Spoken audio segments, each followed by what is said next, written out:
j'espère que tu vas bien. Avant-dernier épisode, avant Noël, avant les vacances du temps des fêtes, je sais pas toi, mais moi, j'ai hâte de passer ce temps-là avec neveux, nièces, ma famille, mes amis, puis de prendre un temps juste de repos. C'est pas comme si je n'étais pas partie en vacances la semaine passée, mais bon, ça fait toujours du bien de se recharger les batteries, surtout quand on est une femme visionnaire qui a une grande vision. Il y a beaucoup, beaucoup de femmes que j'accompagne qui sont dans un mindset d'expansion puis d'abondance pour la prochaine année. Puis c'est pour ça que j'ai eu envie de parler des médias parce que c'est quand même mon background. J'ai fait de la radio, de la télé pendant 10 ans. Puis dans les 10 ans que j'ai fait ça, j'ai eu toutes sortes d'émissions. Donc, j'ai pas tout le temps parlé de mes émissions ici dans mon podcast, mais tu sais, j'ai eu une émission qui, pendant plusieurs années, s'appelait Le bonheur qui mijote. C'était une émission de radio où je rencontrais des gens qui ont vécu des épreuves, des choses difficiles, des personnes ultra résilientes qui ont vécu vraiment des choses que pour vrai, tu n'as pas envie nécessairement de vivre dans ta vie. J'avais rencontré une femme, même un homme aussi, parce que des fois, j'ai invité plusieurs invités dans une émission qui étaient dans une secte depuis leur enfance. Puis c'était vraiment pas facile ce qu'ils vivaient, puis c'est vraiment de rebâtir toute leur identité au complet qui a été nécessaire. J'ai rencontré Pierre-Hugues Boisvenu, qui a non seulement perdu une fille, mais c'est deux filles. Hey, ça demande-tu une résilience incroyable pour un parent de ne pas perdre un enfant, mais d'en perdre deux. Déjà, en perdre un, ça doit être une épreuve qui est tellement, tellement difficile à vivre, mais imagine en perdre deux. Puis dans ma carrière de chroniqueuse culturelle, ben, j'ai rencontré plein d'artistes ultra talentueux, que ce soit Jean-Michel Anctil, que ce soit Stéphane Rousseau, que ce soit Mariana Mazza, que ce soit plein d'humoristes ou d'artistes comme Marie-Mé, Mario Pelcha, Bruno Pelletier, Jeannette Bertrand, une auteure exceptionnelle. Donc, j'ai rencontré plein d'artistes, puis honnêtement, une des jobs les plus difficiles que j'avais à faire, c'était de choisir, de trancher. Qui sont les personnes que je vais inviter à mes émissions de radio? Qui sont les personnes que je vais inviter dans mes entrevues à la télé? Fait que c'était quand même un casse-tête parce que j'en recevais des courriels, là. J'en recevais à tonnes. Dis-toi que je recevais à peu près 50 courriels par jour. Et en plus de ça, je recevais des cadeaux, des CD, des albums, des livres. Puis moi, je suis tellement une fille d'envie que mon bureau est désorganisé puis bordélique que c'était un running gag avec mes collègues, là. Genre, j'avais une montagne de livres, de cadeaux, de jeux, de lettres, de communiqués de presse, puis c'était rendu que j'avais une montagne de tout ça sur mon bureau. Puis, ce qui est important, c'est que si toi, tu as envie d'être visible, si toi, tu as envie d'être invité à la télé, dans une émission de radio, dans un magazine, dans un journal, tu dois faire partie de ces 50 courriels-là par jour qui a de l'importance, qui fait une différence, qui a de l'impact, qui se démarque. Puis c'est pas toujours évident parce que moi, le matin, là, ma routine, c'était de regarder les courriels puis de faire ça, ça s'en va dans la corbeille, ça s'en va dans la corbeille, ça s'en va dans la corbeille pour après ben, peut-être en sélectionner une dizaine et faire un choix. Puis tout dépendant de si c'était occupé ou s'il y avait des artistes super connus ou des vedettes qui sont là, ben après, ben j'allais trancher. Fait que des fois, j'allais juste choisir une personne que j'allais inviter, puis dans les artistes de la relève. Puis il y avait d'autres journées que j'en choisissais trois, mais au final, il y avait beaucoup de tri, puis beaucoup de gens, je suis sûre, extraordinaires que j'ai jamais eu en entrevue, que ce soit dans mes émissions de radio ou télé, parce que ben, il n'était pas nécessairement outillé pour communiquer avec des relationnistes de presse, avec des journalistes.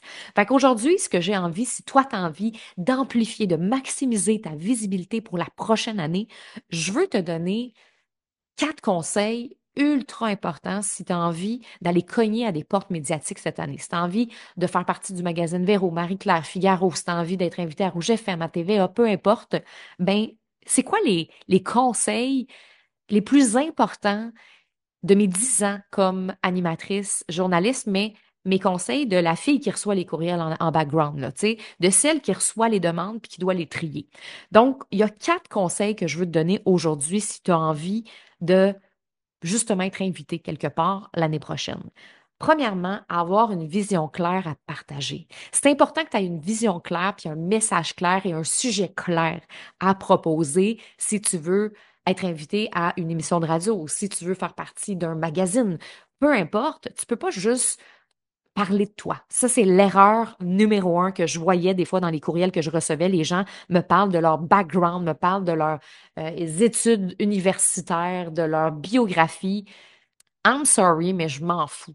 Tu sais, parce que au nombre de courriels que je reçois, j'ai besoin de savoir est-ce que ça va être pertinent pour mon audience? Est-ce que ça va être pertinent pour l'auditoire? Est-ce que les gens qui écoutent mon émission de radio ont besoin d'entendre parler de ça? Puis on n'a pas besoin d'entendre parler de toi. On a besoin d'entendre parler du message que tu as à l'intérieur de toi. Fait que moi, c'est les invités que je choisissais, c'était ceux qui avaient une vision claire à partager, qui avaient un message profond, puissant à partager. Parce que je te le dis, là, surtout dans mon émission de radio, quand j'invitais des gens résilients, des gens qui avaient des histoires, puis c'était beaucoup des gens qui avaient des livres aussi. Puis il y en a des bons livres qui sortent au Québec, là, puis en France aussi, là. Fait qu'il fallait que je choisisse pas seulement la personnalité ou la personne ou genre ah cette personne-là étudie à telle école, ah, c'est le fun, ah c'est une psychologue, fait que ça va être le fun. Non non, c'est quoi le message à partager puis est-ce que mon auditoire a envie d'entendre parler de ça. Fait que c'est super important que tu aies une vision claire et faut faire attention parce que justement, récemment, j'ai une fille qui est venue vers moi qui avait écrit à un média pour, euh, pour justement une émission en particulier. Puis, était convaincue dans son énergie de visionnaire rêveuse, était comme, c'est sûr, je vais être choisie, je le sens, je le file à l'intérieur de moi. Puis moi, je voulais comme pas péter sa bulle, sa balloune, mais pour vrai, quand elle m'a parlé de ça, je me doutais qu'elle serait pas prise. Parce que il y a vraiment une façon de faire pour communiquer avec les médias. Et ce qui est dommage, c'est que des fois, on se dit, ah, je vais essayer, je vais cogner à des portes, mais on le fait pas de la bonne façon. Puis après, on est barré. Donc, tu ne veux pas te barrer, tu veux être bien préparé, arriver avec une vision claire, tangible, un message que on pourra juste pas refuser ta venue, là, tu sais. C'est vraiment ça qui est important. Deuxième conseil, choisir les médias qui sont alignés à tes valeurs. Ça, c'est vraiment important. Aligné à tes valeurs, aligné à ton brand. Tu veux pas aller n'importe où pour aller n'importe où.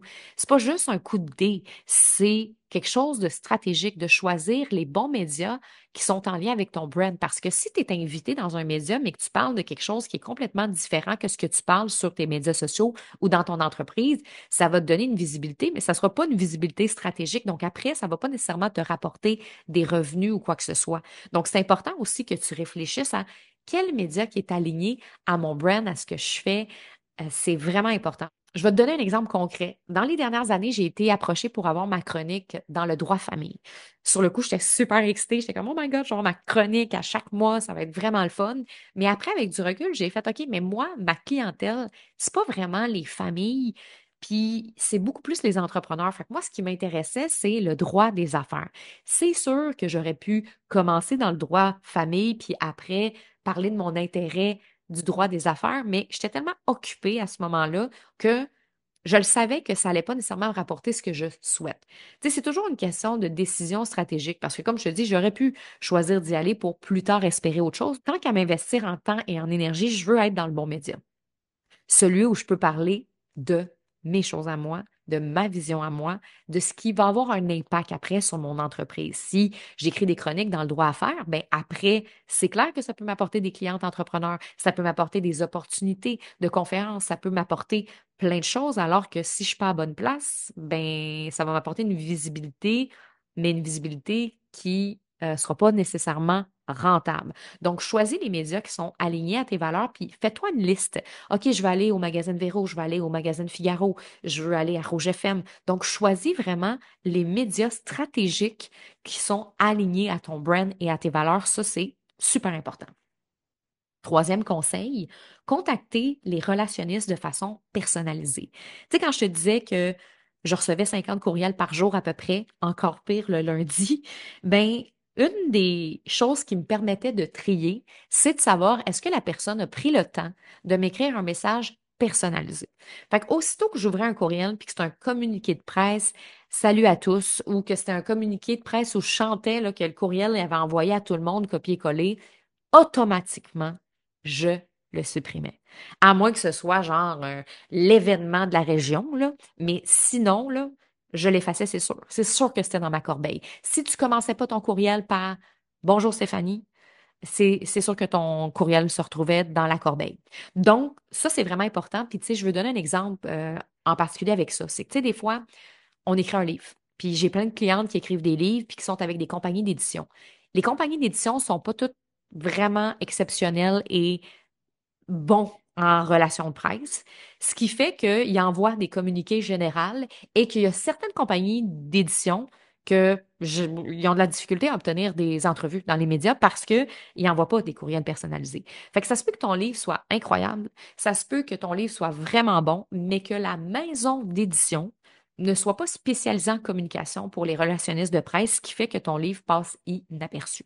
Fait que moi, je recommande à mes clientes d'organiser leur propre tournée médiatique avec leurs livres, puis d'avoir cette entente-là avec leur maison d'édition que je vais y aller moi-même, je vais m'occuper de cette partie-là parce que il y en a beaucoup, comme je te dis, de maisons qui envoient des communiqués très généraux. Puis la plupart des relationnistes n'aiment pas ce genre de courriel-là. Donc, c'est super important que tu commences avec le prénom de la personne. Bonjour Valérie, je t'envoie un message parce que j'aurais une proposition à te faire. Je lis le magazine depuis des mois. J'adore en fait telle valeur et c'est pour ça que j'ai pensé à. Tu sais, on est vraiment dans quelque chose de très personnalisé, de très chaleureux, de très humain. C'est hyper important. Puis moi, c'était facile quand même parce que je te dirais que 80% des courriels que je recevais n'étaient pas chaleureux, n'étaient pas amicaux, que c'était très général, que c'était un copier-coller, ça se sent, c'est facile à lire. Donc, il y en a beaucoup qui s'éliminaient facilement parce qu'à un moment donné, il faut qu'on se trouve des stratégies hein, en tant que journaliste, tu sais, puis qu'on trie parce que sinon, on passerait trop de temps à lire des courriels. Puis moi, je répondais pas non plus à tout le monde parce que ça serait trop long. Fait que, par contre, une chose que je peux te dire, chaque personne qui prenait le temps de m'écrire un message personnalisé, je leur répondais. Donc, même si, par exemple, un artiste émergent m'envoyait son album puis que je l'acceptais pas en entrevue, le fait qu'il ait pris le temps de m'écrire de façon personnalisée, c'est sûr que j'allais lui répondre. Donc, il y a quand même un début de relation qui se fait ici. Fait que peut-être qu'une deuxième fois, une troisième fois, je l'aurais accepté. Donc, c'est ça aussi, c'est qu'il y a des relations à bâtir, puis c'est une relation qui va se bâtir des fois sur le court, moyen, long terme. Ça dépend toujours de notre communication dès le départ. Et quatrièmement, intégrer tes apparitions médiatiques dans ta stratégie de visibilité. Une fois que tu as obtenu de la visibilité dans les médias, que ce soit une entrevue à la radio, que ce soit une chronique dans un magazine, que ce soit dans le journal, peu importe, ou même ça peut être un magazine en ligne, ben c'est super important qu'après tu en parles dans tes médias sociaux, mais pas juste une fois. Ça, c'est l'erreur. Des fois, je vois ça des clientes qui ont eu une belle visibilité médiatique, mais ils mettent l'entrevue directe sur leur page, puis c'est tout, ils n'en parlent plus jamais. Super important que tu en parles partout.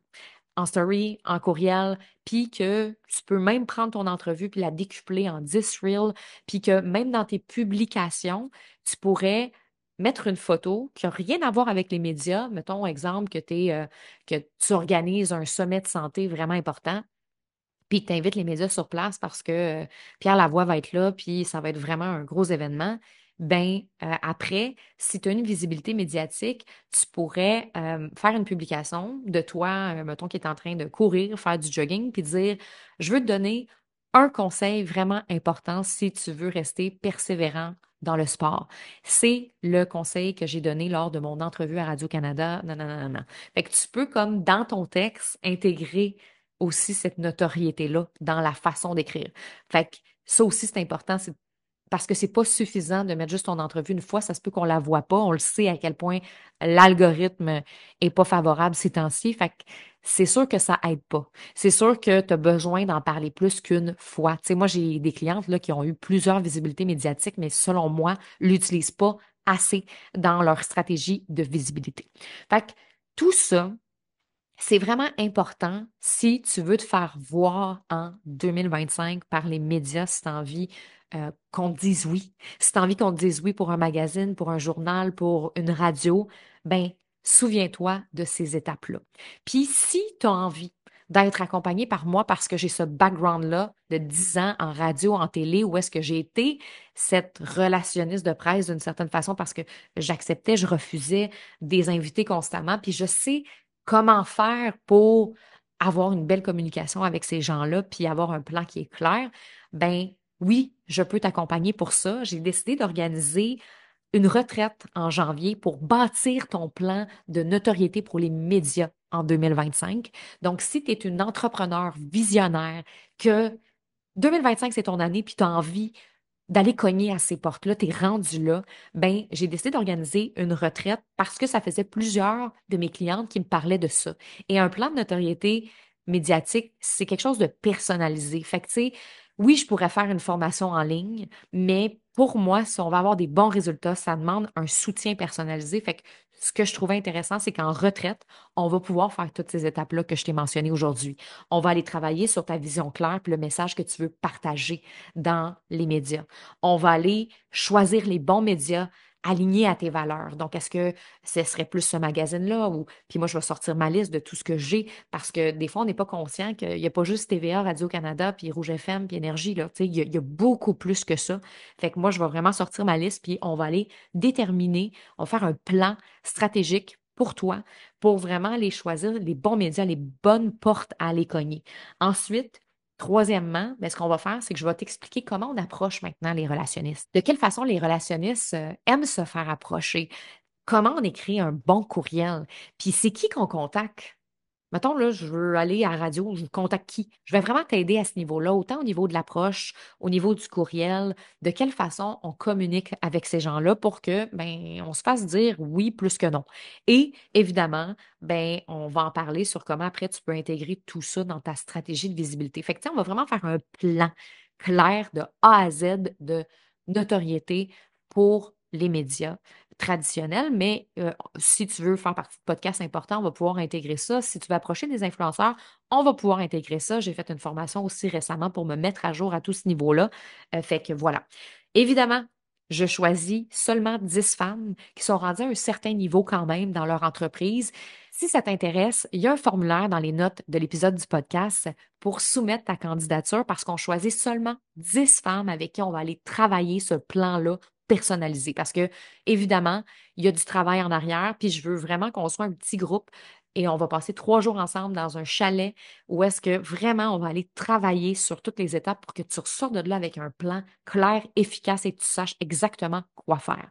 Donc, si ça t'intéresse, tu vas pouvoir remplir ce formulaire-là et un membre de mon équipe va te contacter parce qu'on va comme passer des entrevues pour choisir les bonnes femmes qui vont pouvoir faire partie de cette retraite-là qui s'appelle la retraite oratrice élite. Fait que j'ai oratrice expérience, VIP et le élite, c'est pour les femmes qui sont prêtes à cogner à des portes médiatiques, des portes importantes en 2025. Fait que tu remplis le formulaire et on va te contacter. Puis tu sais, pour vrai, si t'es pas sûr, t'es comme, ah, ça me parle vraiment, ça vibre, mais est-ce que je suis rendue là? Ben, remplis le formulaire puis on va te rencontrer puis on va le savoir. Donc, voilà, je te souhaite une belle semaine. Puis nous, ben, on se retrouve pour le dernier épisode de podcast la semaine prochaine. Dernier épisode de l'année, évidemment. Bye!